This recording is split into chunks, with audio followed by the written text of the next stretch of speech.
Yeah, I mean, I feel pretty exhausted. I forgot how nerve-wracking and sort of how tense Ashes cricket is, particularly day one of the series. But I think after losing the toss and bowling, I think you take bowling a team out for under 300 every day of the week. We don't know how good a score that will be until we've batted on it. I think here, day two is normally the best time to bat. So that's a positive. And the way Steve Smith played shows that runs can be got on that pitch. At 120 odd, I think it was for 8. We obviously wanted to bowl Australia out for much less, but Smith and Siddle played beautifully. And I think the pitch has slowed down a little bit from that morning session, or maybe our ball got soft with the rain. But yeah, we're pretty happy. I think it was important we didn't lose a wicket tonight as well. I think that was a really good 2 overs from Rory and Jace, and yeah, we're happy. One thing that people will inevitably be reflecting on this evening, Stuart, is whether they're going to see James Anderson bowl again in this Test match or in this series. I mean, you know him better than anybody. Where is he with his fitness right now? Yeah, he's not had the results back yet. He is down. He's frustrated. He actually came and said sorry to all the bowlers. Not that he's got anything to be sorry for, but he's distraught he couldn't have been out there today.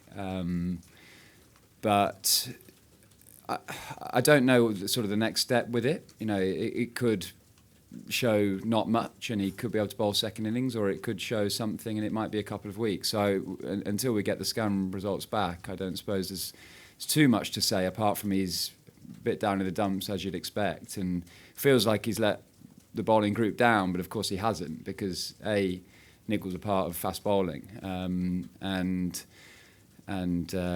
B, yeah, you know, he's a bit distraught, but we'll take bowling Australia out for under 300 for sure, man down. Just finally from me, I mean, personally, Stuart, was that one of you up there with your very best Ashes spells? I mean, the way you got the ball today was exactly where you wanted it. Yeah, what I've been working on the last month worked today, which is always a really good sign. Peter Moores and our Knots analyst, Kuniev, came to me about 4 weeks ago, and said that my leave percentage was a bit higher than my norm.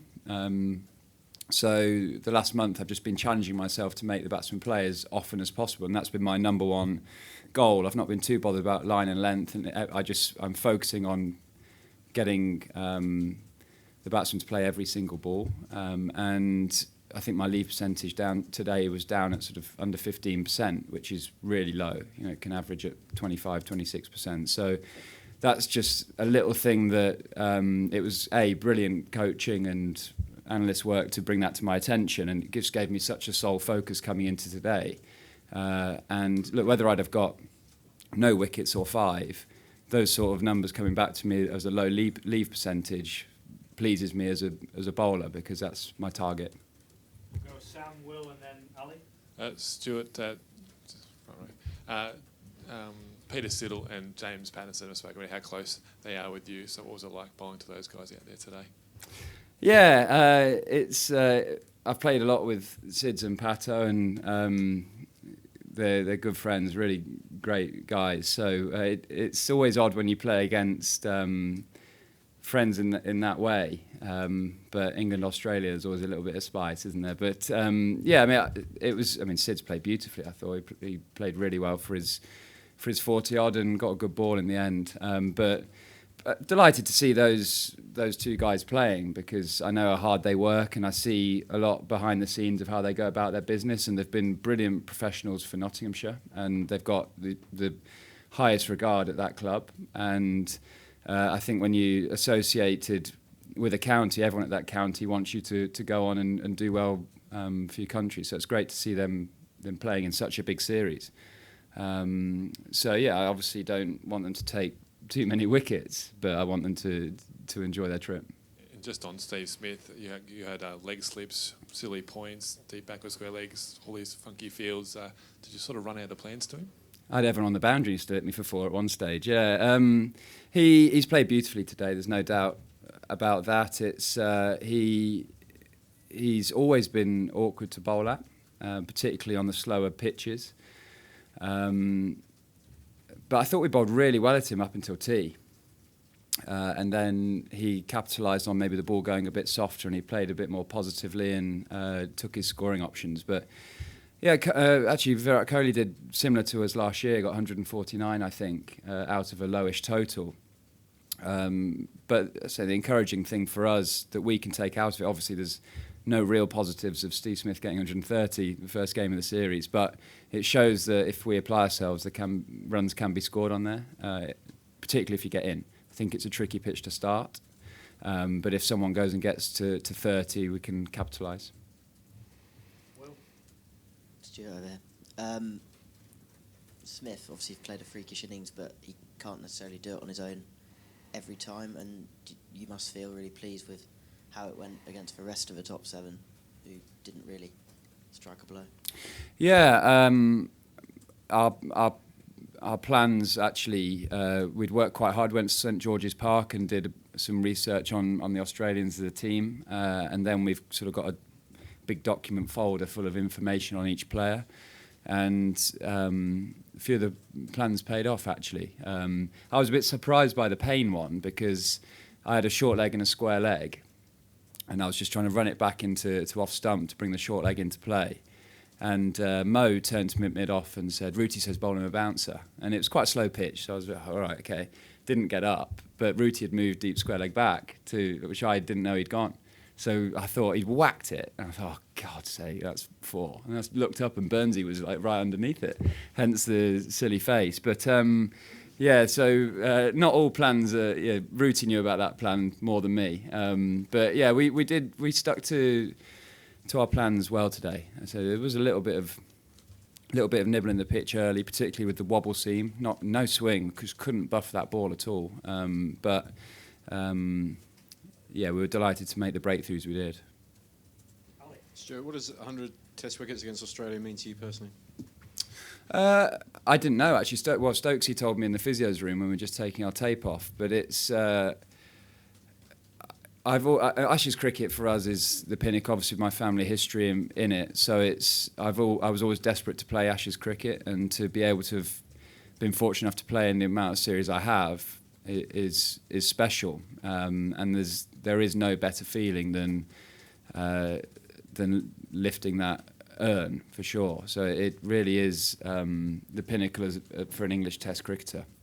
So it's an honour to have taken that sort of amount of wickets against Australia, but hopefully there's a few more to come. Rory, then George. Stuart, when you first ball of the match for you got David Warner out, as it turns out, but it wasn't one of your most enthusiastic appeals. Did you think you'd got him? There was a big noise and quite a woody noise, and I said to Joss at square leg, that sounded like wood. And he was like, that was really woody. But it was so close to the ground as well, so it was such a risk to try and review. But to be honest, you go to bed the night before the game and you visualise and you picture getting David Warner out first ball, like nipping away on off stump, nick to second slip, all that sort of thing. You never visualise lobbing a half volley down the leg side and him bottom edging it to diving Johnny Bairstow. So I wasn't too disappointed with that one not being given. Yeah, it was. My plan was to try and hit his stumps today because he's so, he's so strong through the offside, and a lot of people talk about trying to find his edge outside off stump. But as soon as I noticed the pitch was a little bit slow, I just thought I'm going to try and make him play every single ball as much as I can on the stumps. And not saying that will be the same for every single pitch, but it's a different plan to what I've had to him in the past, for sure. And just quickly, you seemed like you spent a good 10 or 15 minutes out in the middle on your own at the start of play today. What was the thinking there? What was going through your mind? I mean, I don't bowl before the team warm up. I always try and get some bowling done when I'm loose in my whites. But there was a bit of, with the national anthems, which is something we don't always do, there was a bit of sort of juggling on times. So I just thought I'm way better off being heavily into a bowling spell, bit of a sweat on, ready to go, than panicking that I'm not warm enough or not ready to bowl my first ball. So I just thought, what's an extra 15 minutes of bowling going to do in a day? So I just got out there and got used to the atmosphere a bit. George and then Mike at the back. Hi. Hi. I think the stats suggested your first 10 overs was the quickest you bowled for the last 5 years, I think it was. I wonder where that came from, and whether you thought you'd been sort of squeezed out in the last few months, and whether that had forced you to look at things a bit differently and change things a little bit. No, I mean, I've changed my run-up through Sri Lanka and the Caribbean. I've shortened my run-up to try and shorten my delivery stride to get a bit more bounce and potentially pace. I felt like in a great rhythm since doing that. I thought I bowled nicely in the Caribbean, just didn't get a huge amount of luck. And yeah, I mean, at Ireland, I probably should have got 5 in the second innings with 5 balls at Boyd ranking, but didn't work out. But I think the crucial thing to top level sport is that you're always looking to improve. And that's been a philosophy of mine ever since Andrew Strauss took over as captain. He wanted his players to do that, and I think 32, 33 was a good age to try and take my game to make a tweak and try and take it to a different level. And I've been delighted with the way sort of I bowled against Ireland, and obviously happy with 5 today. Could have been a bit better when we walked off at tee, but yeah, I feel like my game's in a good place, and I just long may that continue, really. The question about being squeezed, because it does appear there's some really good bowlers coming through. Jofra for a start. No, I mean that's international cricket, isn't it? There's always people after spots in teams. One thing we know about fast bowling is that injuries always occur, so you do need what's the right word? A battery of them, a good group of fast bowlers, because look, 5 tests in 6 weeks, there's no way that you're going to just use 4 seamers in that. But no, I mean, obviously when you're not in the white ball side, there was such an amazing World Cup experience for everyone. It was a white ball focus ever since February. So you're not particularly an England player for that period from February up until June. But as soon as June arrived leading into this series, the contact grew from the England side, and it was very much building up to today. So no, I feel very much part of this team. It's a brilliant culture to be around. Ruti and Morgs have done some brilliant work around the culture of the side and the beliefs of the team and the things moving forward, and it's exciting to be involved in that. Mike, James, Dean, and then we'll finish with Rob. Stuart, at the back here. As someone who's copped it from Australian crowds in the past, do you approve of England fans booing Steve Smith reaching his 100 and booing him when he runs off with 140 odd to his name at the end there? I mean, one thing's for sure, that atmosphere was lively today. It was loud. It's certainly in my top 15. There were times as players out there when we were like, wow, this is really special to be out here. The noise, the enjoyment in the crowd we're getting out of the day. Having gone through getting a bit of stick in Australia, I think it's part of being a professional sportsman. I actually quite enjoyed it. It was something a bit different, and it was a bit of a challenge for me going to Australia and getting ready for that sort of crowd stuff. I mean, I think footballers who play away from home get it all the time. You know, when Vieira used to go to Old Trafford, etc. So I think it's just a bit unexpected sometimes in cricket, but Smith seemed to deal with it okay. Hi, Stuart. Obviously, you've played a fair bit with James Pattinson now. You sort of alluded to it there. What sort of challenge does he pose the batsman tomorrow, and how do you think he's feeling? Because obviously this is his first test for quite a while. I think he'll be very proud because he's put a huge amount of hard work into getting back into this Australian team. I think he's had quite a serious back operation that Shane Bond had years ago. And I've seen the behind the scenes of those sort of operations where he's putting in the sort of hard yards to get to the fitness of what you need to for international cricket. So he should be an inspiration for a lot of people who suffer injuries out there, and the fact that he can come back and play the first Ashes Test after such a tough time with his back. I know the dangers he poses from playing with him. He's the sort of guy you want in your team. He's one of those Aussies who he's aggressive. He spits his snot everywhere. He's first to have a VB off the field and stuff. So yeah, he's one of those guys who.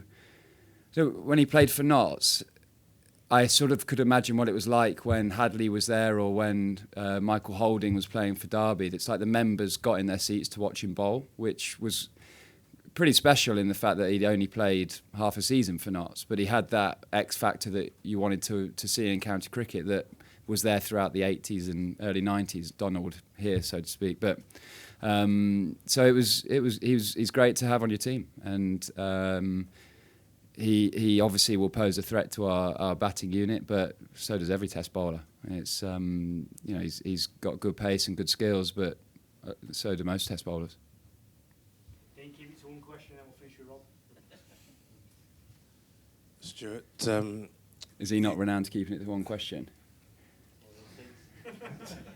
Stuart, you've obviously been doing this quite a while with Jimmy, but in addition to the kind of excitement you get from bowling in Ashes cricket, do you also quite enjoy that added responsibility when Jimmy's not able to do what he does? You obviously Trent Bridge 4 years ago, and Ireland last week. You stepped up again this time without him. I mean, I do enjoy added responsibility, but that's not sort of when Jimmy's not in the side. I still, we try and lead together when we're out there in the field together. But Rooty came to me at lunch saying, "Look, Jimmy isn't going to bowl again today. You, Wiz, and Stokesy, we might ask quite a lot of you today, but just put everything on the line today, and we can just reassess what happens tomorrow." So when your captain comes to you and asks for that sort of thing, it's a very easy place to get to him. It's Ashes cricket. You want the ball every ball. You want to just run in and go. If Jimmy can't bowl again, Moeen's probably going to be our key man. Bowled beautifully today, I thought. Absolute jaffa to get rid of Sids. And it will go back to those sort of days when we played 3-seam attack with Swanee. Mo can do a holding role, an attacking holding role, and let the seamers fire from one end. So, it changes our dynamics slightly, losing a bowler, but with the cricketer like Stokes in your side who gets in as a batsman and a bowler, it saves you a little bit. You've bowled a lot to Steve in previous series. I was just wondering, have you noticed any sort of changes today, whether it be sort of cricket things or even just the whole demeanour and mannerisms or anything like that? Is he always that fidgety? It seemed like he was really fidgety today, but and getting a bit frustrated with himself when he didn't hit a 4. But I think that might be just because I've not played against him for 18 months, so I sort of forgot how much he moves around. But no, I mean he's obviously. I don't think he's changed too much technically. He's always moved his feet a lot in the crease. He came a bit outside off stump. He came outside off stump a little bit and then tried to stay a bit leg side. So he manoeuvres around to try and put the bowler off their line. And I mean, something we can look at is maybe manoeuvring around ourselves more on the crease to change his angles. But he's a fantastic. I mean, look at his record. He's average nearly 60, I think, doesn't he? He's, you've got to make those first 20 balls at him count. And I think we bowled really well at him for a period of time. But he's arguably the best batter in the world at batting with the tail. He finds boundaries, he manoeuvres twos, finds awkward gaps, and seems to score runs without taking too many risks. So, for us to win this Ashes series, we're going to have to get him out early and hope for a little bit more pace and bounce in the pitches.